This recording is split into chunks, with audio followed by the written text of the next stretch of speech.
नमस्कार, मैं हूं विवेक और आप देख रहे हैं आपकी आवाज़। तो पांचवें चरण का मतदान भी ख़त्म हो गया।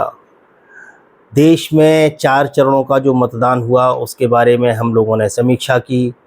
एक-एक लोकसभा क्षेत्र के बारे में आपको समझाया कि वहाँ की परिस्थितियाँ क्या हैं, कोई वहाँ किसी पार्टी को वोट दे रहा है तो क्यों दे रहा है, किसी पार्टी का विरोध कर रहा है तो क्यों कर रहा है, मतदाताओं की समस्या क्या है, वहाँ का जातीय समीकरण क्या है, इतिहास क्या है और वोट पड़ने से पहले और वोट पड़ने के बाद की स्थितियाँ क्या हैं, एक-एक सीट के हिसाब से हमने आपको बताया। बहुत इंटरेस्टिंग होने वाला है क्योंकि इसमें कुछ गंभीर बातें अब जो निकल कर के आ रही हैं वो करनी ज़रूरी है।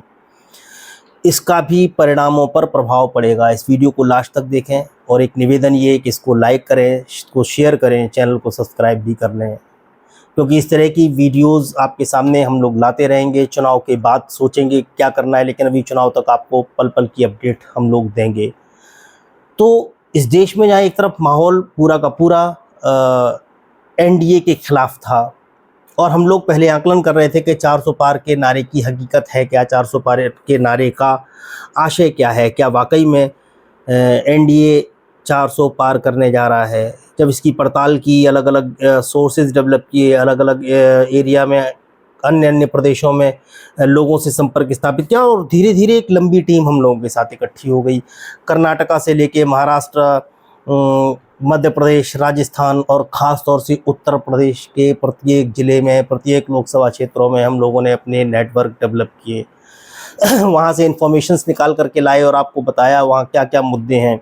देश में महंगाई, बेरोजगारी, आवारा पशुओं का मुद्दा ख़ास तौर से उत्तर प्रदेश के अंदर बहुत ज़्यादा किसानों के लिए बड़ा मुद्दा था। 5 किलो राशन और उज्ज्वला योजना जिसके भरोसे भारतीय जनता पार्टी बैठी थी, बिल्कुल नहीं चला। वहीं राम मंदिर का मुद्दा लोगों के लिए व्यक्तिगत आस्था का मुद्दा बन गया, लेकिन वो राजनीतिक मुद्दा बनाने में सफल नहीं हुई एनडीए और ख़ास तौर से भारतीय जनता पार्टी। लेकिन फिर भी प्रधानमंत्री जी ने इस चुनाव में अलग अलग तरह से गेयर बदले, उन्होंने अलग अलग तरह से मुद्दे सेट किए और पता नहीं कहाँ कहाँ से चले और कहाँ कहाँ पहुँच गए। इस सिलेक्शन में हम लोगों को भाषा का एक अजीबोगरीब स्तर भी देखने को मिला। मुद्दों की बात कहीं हुई नहीं। जहाँ एक तरफ इंडिया अलायंस के नेताओं को जेल में डाला गया, मुख्यमंत्री अरविंद केजरीवाल जी को जेल में डाला गया, हेमंत सोरेन को जेल में डाला गया कि वो प्रचार ना कर पाएँ, तो सारे हथकंडे भारतीय जनता पार्टी ने अपनाए। अब उन हथकंडों में कितना वो सफल हुए या हो सकते हैं, इस पर करेंगे आज चर्चा कि कहाँ कहाँ विपक्ष को थोड़ा सा कमज़ोर होते देख रहा हूँ मैं, ये आपके साथ साझा करना है और हो सकता है कि चुनाव के परिणाम पर इसका असर भी पड़े, इसलिए आपको भी समझना बहुत ज़रूरी है। अभी भी वक्त है, कुछ किया जा सकता है। तो बहुत ख़तरनाक चीज़ है। मैंने आपसे बात की थी पिछले वीडियो में, जो शुरुआती दौर में जाएंगे तो ईवीएम पे आपको वीडियो मिल जाएगा। ईवीएम को लेकर के विपक्षी पार्टियां और कुछ स्वयंसेवी संस्थाएं कोर्ट में गईं, कोर्ट में सुनवाई हुई और उसमें भी बहुत कुछ हुआ नहीं। आशंका ये है कि ईवीएम में कहीं ना कहीं छेड़छाड़ होती है और वोट डालते कहीं है और पहुंचता कहीं है। कोई भी बटन दबाते हैं। कई एक इस तरह की वीडियो आई, मध्य प्रदेश का एक वीडियो आया जिसमें कलेक्टर को, विदिशा के कलेक्टर को हटाया गया और वो वीडियो सार्वजनिक हुआ था जिसमें वोट डाल रहे थे किसी भी पार्टी को, लेकिन वो जा रहा था सीधा बीजेपी को। बटन दबा रहे थे कहीं और पर्ची निकल रही थी कहीं और। तो ये विवाद काफ़ी तूल पकड़ा। इसके बाद कर्नाटका से कुछ वीडियो आए, तो इस तरह के वीडियो कई जगह से आते रहे बार बार और ये संदेह गहराता चला गया। कोई ठोस इस पर जवाब कभी चुनाव आयोग ने दिया नहीं, गंभीरता से कोई चुनाव आयोग ने जवाब नहीं दिया। चुनाव आयोग हमेशा टालने के मूड में रहा, ऐसे ही जैसे इलेक्टोरल बॉन्ड को टालने के लिए वो बार बार कोर्ट में दलीलें देते रहे, वैसे ही जब किसी ने उन पे सवाल किया तो उन्होंने उस पर कोई ध्यान नहीं दिया। लेकिन मसला केवल अकेले ईवीएम का नहीं है, अभी बहुत कुछ बाकी है। इसको देखिए लास्ट तक, मैं आपको बताऊँगा बारी बारी, और आप जब सुनेंगे तो आपके पैरों के नीचे से ज़मीन निकल जाएगी। इसको एक बार सुनिए और अभी भी वक्त है, अपने नेताओं से बात करिए, अपनी पार्टी में बात करिए और इसको इम्प्लीमेंट कराइए। हो सकता है कि अभी भी बहुत कुछ किया जा सकता हो। कहीं ना कहीं मैनिपुलेशन की बातें बराबर आती रहा कि सरकार तिकड़म करेगी और वो तिकड़में जारी रहीं। अरविंद केजरीवाल जी को लेकर स्कैम में जिस तरह से जेल के अंदर डाला और कोर्ट में सुनवाई हुई, जस्टिस दीपांकर दत्ता और जस्टिस संजीव खन्ना की बेंच ने जो टिप्पणियाँ की वो बहुत गंभीर टिप्पणियां हैं ख़ासतौर से सरकार के लिए, ठीक वैसे ही जैसे इलेक्टोरल बॉन्ड पर सरकार को मुंह की खानी पड़ी थी। भारतीय जनता पार्टी पूरे टेलीविज़न मीडिया का और प्रिंट मीडिया का पूरा इस्तेमाल कर रहा है, कब्जा करके रख लिया है। टेलीविज़न पर केवल और केवल प्रधानमंत्री जी का महिमा मंडन है। प्रचार के सारे हथकंडे अपने हाथ में करने के बाद एक प्रयास किया गया कि पार्टी के अकाउंट्स को सीज़ करा दिया जाए, और जिसमें उन्होंने जो पहला हथकंडा अपनाया वो कांग्रेस के खातों को सीज़ करके, फ्रीज़ करके तमाम तरह का प्रयास उन्होंने किया, और ये एक मुद्दा बना और इस पर तमाम चर्चा हुई। दूसरा प्रयास उन्होंने किया कि आम आदमी पार्टी के खातों को बंद किया जाए और उस पार्टी को ही कटघरे में खड़ा करके और विवादों में डाल करके और इसके सारे खाते बंद कर दिए जाएं, जिससे चुनाव लड़ने की स्थिति में ये पार्टियां ना हो पाएँ। बहुत जगह ऐसा प्रयास हुआ, तो ये हथकंडे सत्ता पक्ष अपना रहा है। मैं आपको बताऊं कि इससे ज़्यादा चौंकाने वाली चीज़ें क्या निकल करके आ रही हैं, जो मैंने भी कहा है, आपको ध्यान होगा तो आप न ध्यान हो तो देखिए। 5-6 दिन पहले ही कोई एक वीडियो मैंने बनाया था जिसमें मैंने जिक्र किया था कि इस देश में ईवीएम के अलावा मतपत्रों से भी कुछ वोट पड़ेंगे, और वो सरकारी कर्मचारियों के वोट नहीं हैं, वो भारतीय सामान्य नागरिकों के वोट हैं जो 85 वर्ष से ऊपर की अवस्था के वृद्ध हैं या 40% से ज़्यादा विकलांग हैं। ऐसे लोगों का 1,80,00,000 वोट, लगभग 2 करोड़ के आसपास ऐसे लोगों के मत हैं जो मतपत्रों के जरिए पड़ेंगे। सबसे बड़ी चीज़ देखिए, मैंने आशंका व्यक्त की थी कि इसमें बहुत बड़ा घपला और इसमें बहुत बड़ा झोल हो सकता है। उसकी कुछ खबरें बाहर आना शुरू हो गई हैं। आप सोचिए कि 1,80,00,000 मतदाता, 2 करोड़ मतदाता छोटे छोटे मार्जिन से जीत रही इंडिया अलायंस की जीत को हार में तब्दील करने के लिए पर्याप्त है। और सबसे ज़्यादा धांधली इसमें होने की उम्मीद है। जैसे कुछ वीडियो सामने आ भी रहे हैं, एक वीडियो मैं आपको दिखाता हूं, इसको देखिए और समझिए कि किस तरह से ये सब कुछ खेल गोरख धंधा चल रहा है सीनियर सिटीजन्स के वोट के नाम पे और विकलांगों के वोट के नाम पे 1,80,00,000 मतदाताओं के मतों का कैसे अपनी सत्ता बनाने के लिए इस्तेमाल कर रही है भारतीय जनता पार्टी।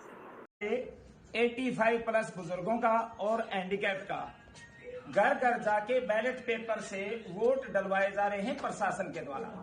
ये हमारे प्रशासन के साथी हैं, इनका हम कोई दोष नहीं दे सकते, क्योंकि इनको जिस तरह की इंस्ट्रक्शन सरकार की तरफ से मिली है ये उनको फॉलो कर रहे हैं। लेकिन यहां पर आप देखेंगे ये बैलेट बॉक्स है, इस पर ये एक लॉक लगा हुआ है, कोई सील नहीं है। जो इसके अंदर बैलेट डाला गया है वो एक इनवेल्व के अंदर डाला गया है, लेकिन इनवेल्व के ऊपर भी कोई सील नहीं लगी हुई है। इसका मतलब इनको उठा के कैथल ले जाके ये सारे के सारे बैलेट चोरी होंगे, इनके ऊपर अपनी सुविधा अनुसार वोट डाले जाएंगे। ये चंडीगढ़ मेयर की तरह एक बहुत बड़ा घोटाला है और प्रशासन को हम आगाह कर देना चाहते हैं, इसको अभी रोका जाए और दोबारा से इसकी मतलब वोटिंग हो प्रॉपर तरीके से। साथ में जो भी लोग मतलब एजेंट हैं या पॉलिटिकल पार्टियां हैं उनके नुमाइंदों को सूचित किया जाए, उनके नुमाइंदे साथ में होने चाहिए। जिस तरह से वोटिंग बूथ के अंदर एजेंट बैठते हैं, एक के सूचना जरूर होनी चाहिए, वो भेजते हैं या नहीं भेजते हैं, एक बंदा पॉलिटिकल पार्टीज की तरफ से होना चाहिए। लेकिन ये बिल्कुल महाघोटाले की तरफ संकेत करता है। कोई सील नहीं है, कोई इन्वेल्व के अंदर इन्वेल्व के ऊपर सील नहीं लगाई गई, तो इसको तो कोई भी आदमी वहां जाके खोल के और अपना चेंज कर देगा और गोंद लगाया कर देंगे। दूसरा, मैंने आपसे कहा था कि पुलिस फोर्स लगा करके और तमाम प्रशासनिक अवरोध पैदा करके वोट को रोका जाने का प्रयास, लेकिन इसके अलावा जहां बाहुल्य है, जहां वर्चस्व है और ख़ास तौर से सत्ता पक्ष का वर्चस्व होता है, और कहा गया कि ईवीएम आने से चुनाव निष्पक्ष हो जाएगा, और जब वोट पड़ता था बैलेट पेपर से, तब बैलेट पेपर से फर्जी वोटिंग होती थी, लोग तमाम ठप्पे लगा के वोट डालते थे। इस तरह का भाजपा के नेताओं ने तमाम प्रयास किया प्रचार का, टेलीविज़न चैनल के बारे में मैं आपको बता ही चुका हूँ कि एक तरफा प्रचार में लगा हुआ है प्रधानमंत्री जी के महिमा मंडन में, और सारी खबरें उन्हीं के फेवर में चलाने के लिए, और वो भी इस पर डिबेट कराता है कि मतपत्रों से वोट नहीं होना चाहिए, ईवीएम से वोट होना चाहिए, सारे टेलीविज़न चैनल पे एक पर भी ये। लेकिन ये खबर कभी नहीं दिखाई जाएगी टीवी चैनल्स पर कि ईवीएम में भी मत लूटे जाते हैं। देखिए कैसे ये महिला बता रही हैं कि ये वोट डालने गई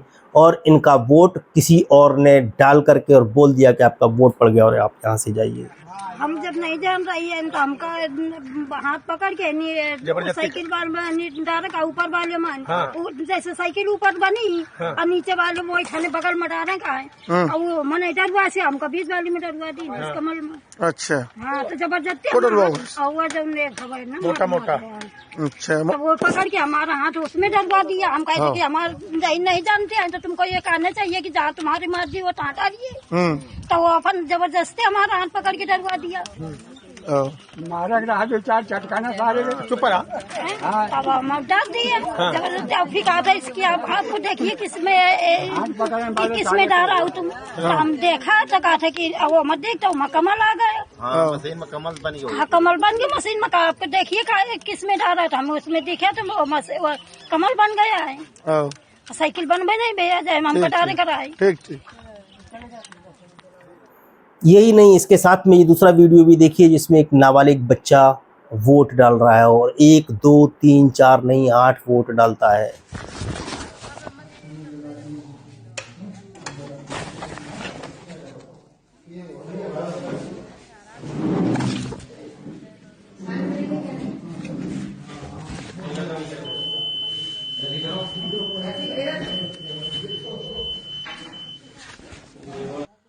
ये है नंबर दूसरा।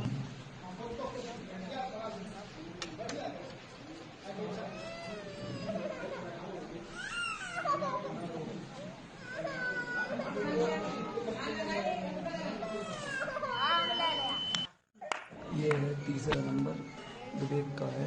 ठीक है मैं डाल रहा हूँ वोट देख लो। तीसरा नंबर है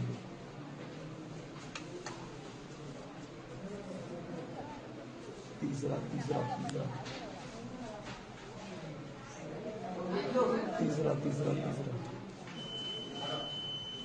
तीसरा तीसरा ठीक है। ये है चौथा नंबर आ जाएगा।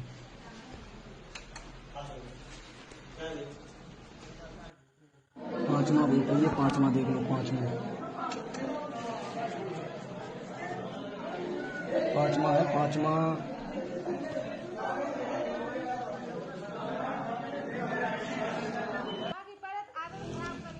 5 वोट डाल चुका हूँ। छठवां लेके जा रहा हूँ और ये भी वोट पड़ेगा। छठवां भी वोट पड़ेगा। जी बिल्कुल छठवां पड़ेगा। छठा वोट छठा।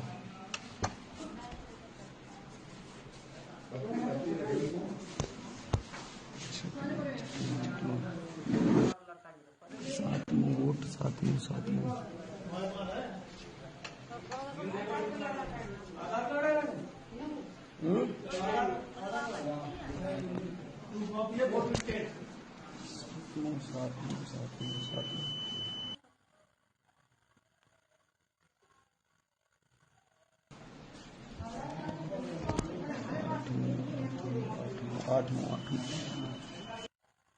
और उसकी शिकायत अखिलेश यादव ने जब चुनाव आयोग को की एक्स के माध्यम से, वहाँ पर चुनाव आयोग ने संज्ञान लिया और इसको रिपोल कराया। लेकिन आप कभी नहीं जान पाएंगे कि नाबालिग बच्चे को किसने भेजा था भाजपा के पक्ष में वोट कराने के लिए, उसको सज़ा मिली या नहीं मिली, उसके खिलाफ कोई कार्रवाई हुई या नहीं हुई।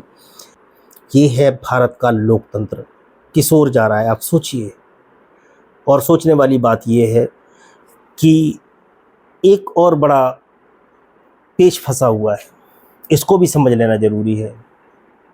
ये देश में पहली बार ऐसा हो रहा है कि वोट पड़ता है, शाम तक कुछ फिगर आते हैं कि इतना प्रतिशत इस प्रदेश में वोट हुआ, इस पोलिंग स्टेशन में इतना प्रतिशत वोट हुआ, इस लोकसभा क्षेत्र में इतना प्रतिशत वोट हुआ।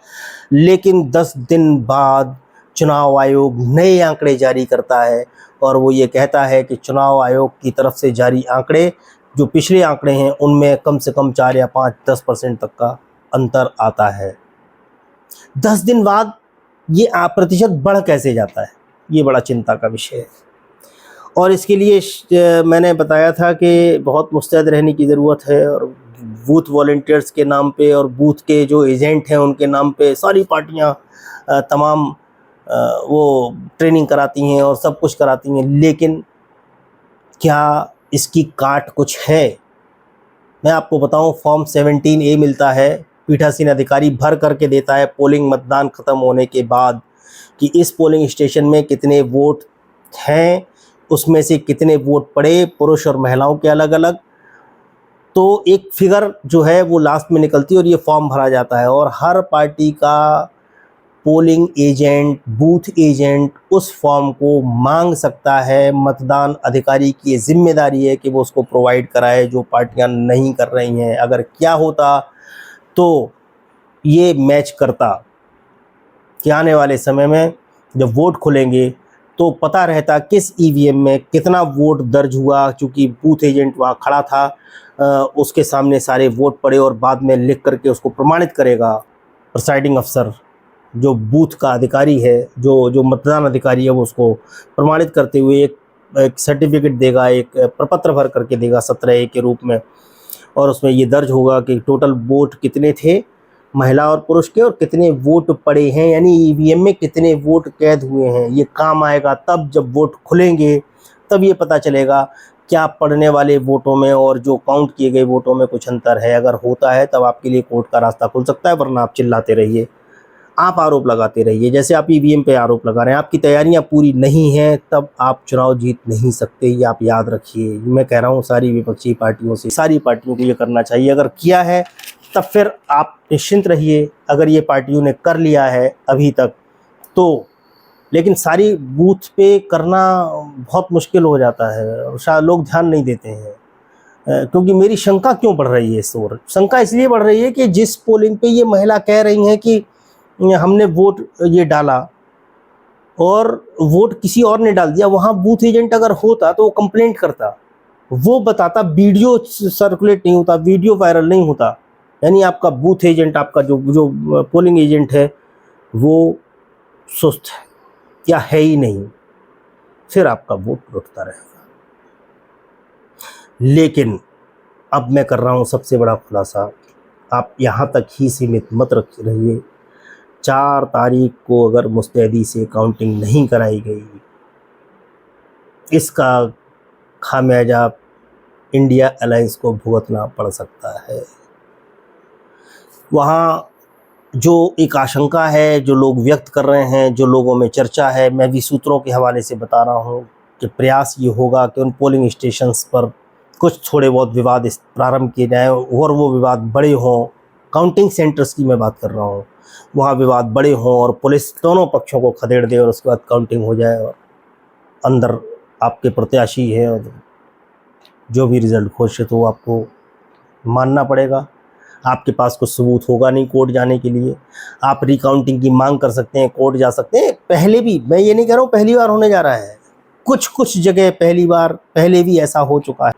तो मैं ये कह रहा हूँ कि अविश्वास करने का कोई कारण नहीं, किसी पे ब्लेम करने से कोई फ़ायदा नहीं है। आप अपनी मुस्तैदी रखिए, सावधानी हटी दुर्घटना घटी।